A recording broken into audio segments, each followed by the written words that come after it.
The 10 best starting fives made up from every jersey number. This one's pretty self-explanatory, but I will say a lot of the stars in the NBA either all wear the same few numbers, or wear a number that not enough other players wore to make a full lineup out of. So not every star makes this video, but it did leave us with some pretty interesting and unique lineups. I also want to say that I have a new channel that I started to try and get some different kind of videos out there. I've been working on it in the background for a while, so it's the top link in the description if you want to go check that out and subscribe. But now we can get into things with number 10, which is the number 12 jersey. The best lineup we could make here using only one player from each of their natural positions that wears the number 12 jersey is Ja Morant, Jerome Robinson, Joe Harris, LaMarcus Aldridge, and Steven Adams. Now this is by no means a championship level starting lineup or anything, but it's definitely a playoff starting five. The established star here would be LaMarcus Aldridge, and even though the Spurs have been terrible this year, it's okay because Ja Morant would be running the show, and without any true stars on his team, he was leading the Grizzlies to the playoffs. So with him and LaMarcus together, they would be right in line for the postseason. Plus, Steven Adams would pair up good with Aldridge, and he would be the best center that LA's ever played with.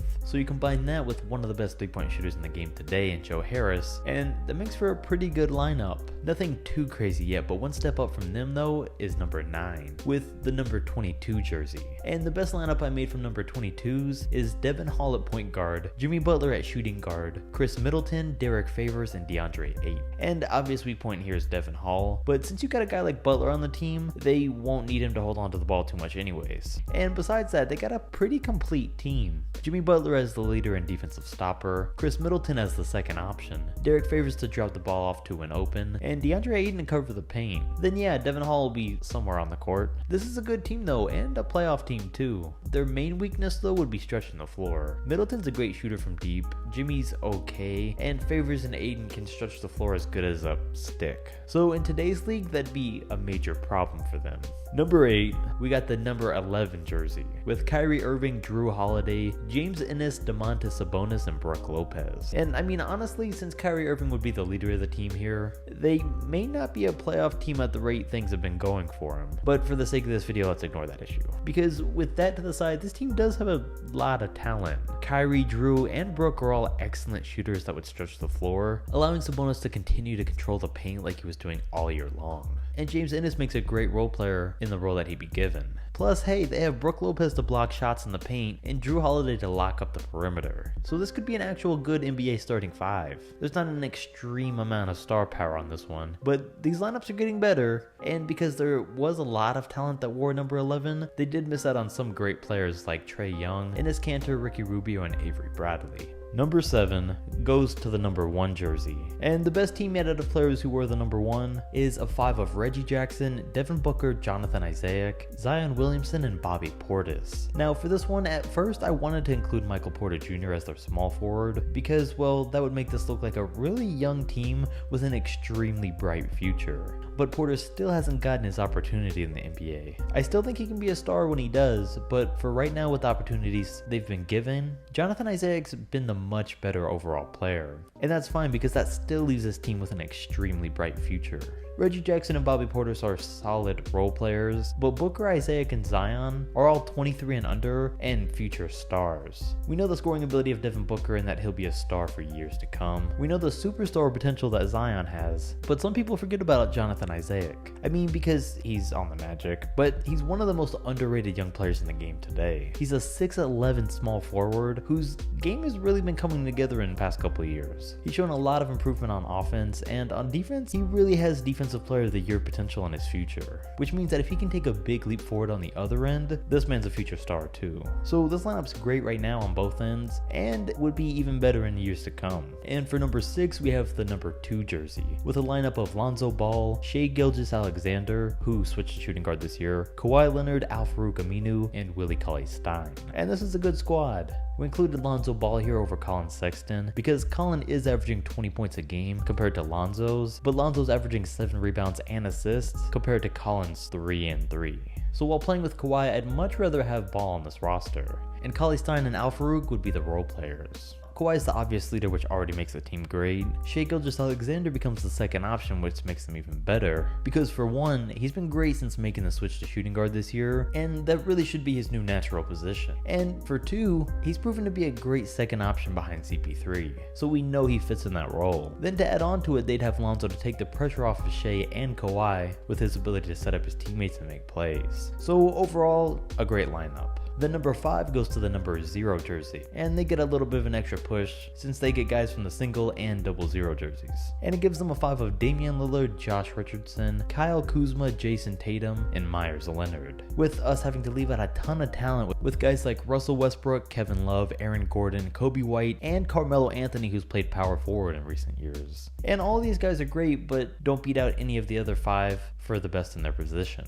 But the guys we did use gives us a good team. Damian Lillard's running the show just like he would in most every other situation. Richardson's a great two-way player. Kyle Kuzma's been pretty much useless this year since he's had to take the back seat, but don't forget how good he was before LeBron and AD. Jason Tatum's a near star and an upgrade for Lillard over CJ McCollum, who he usually plays with.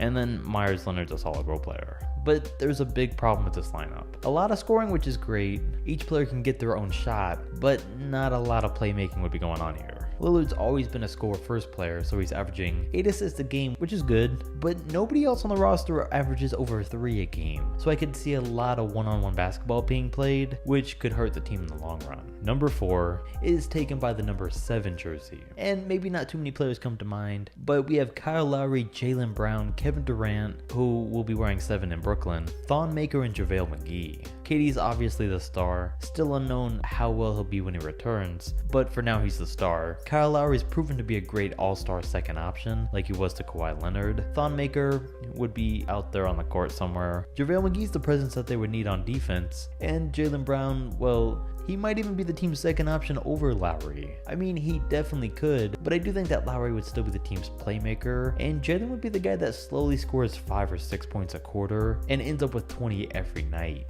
while keep in mind being the team's best defender. And this right here is definitely a contending lineup. I think they have a little bit of everything, and they would all mesh together. Number 3 goes to the number 13 jersey, with Shabazz Napier at point guard, James Harden at shooting guard, Paul George for small forward, Jaren Jackson at power forward, then Bam Adebayo at center. And bruh, Shabazz is the odd man out, but he was all 13 had to offer in terms of point guards. For the rest of the 5 though, you're combining the best scorer in the NBA with 3 of the best defenders at their positions, with Paul George being the team's lockdown defender, but also having MVP potential as a second option, and himself and Harden would be the perfect pairing, because we've seen both men play with other superstars and thrive, while both Bam and Triple J will give you 16 a night and excel at their positions. Jackson can stretch the floor, and Bam can run it and keep up with the fast-paced offense that these guys would run. Honestly, we're looking at a championship level squad right here, with the perfect blend of offense, defense, and team chemistry, making this my favorite lineup of the video. For number 2, it and number 3 could really be interchangeable, and it's really a 2A, 2B situation, because their 5 is Fred VanVleet, Lou Williams, LeBron James, Blake Griffin, and Mitchell Robinson. And they have at least a good player at every position. LeBron's gonna dominate and make this team the greatest always. Lou Williams usually isn't in the starting 5, but when he is, he's still a 20-point per game scorer and a leader. If Blake Griffin stayed healthy, he'd be a great second option to James, and if not, Lou Williams would step up. Fred VanVleet came in huge in the playoffs and the finals last year, and has looked even better this season. And Mitchell Robinson's still got a long way to go, but at least he'd be a good rim protector. And besides, he'd fit in good with Blake, and he's the type of center that LeBron likes to play with anyways. So this is definitely another championship level team right here. You could even make the argument that this team and number 3 are also better than number 1. It could go either way between each of these 3 lineups, but in my opinion, the number 1 spot belongs to the number 3 jerseys, for Chris Paul, Bradley Beal, Kelly Oubre, Anthony Davis, and Andre Drummond. I mean, this team would be unfair and just not possible in the current NBA because of too many high-profile star players. And that's why it's so good. On the court right off the bat, here we have Chris Paul and Anthony Davis, and that right there makes them a championship caliber team already. We saw how good Anthony Davis played while playing with Rondo in the playoffs, so can you imagine how unstoppable they'd both be playing together? Running the pick and roll, throwing lobs, and everything in between. Then you pair up AD with AD, and Drummond's the perfect front court complement to Davis. A big guy that can clog up the paint while he stretches the floor. Kelly Oubre would be able to score when there were no other options, but he probably wouldn't be asked to too often, since they would also have Bradley Beal, who's averaging 30 a game and can score in every way possible. So he would be the perfect third option to the Chris Paul and Anthony Davis duo. And that's the top 10 lineups from every jersey number. The best starting 5 videos are my favorite videos to make, so if you have any other ideas for one, comment them down below so I can do more. Also comment your favorite 5 from this video. And don't forget to check out my second channel if you haven't already. I've been putting a lot of work into it, so that'd be awesome if you go and check that out and leave your feedback so I can make it even better. If you like this video, comment and let me know, and I'll catch you next time.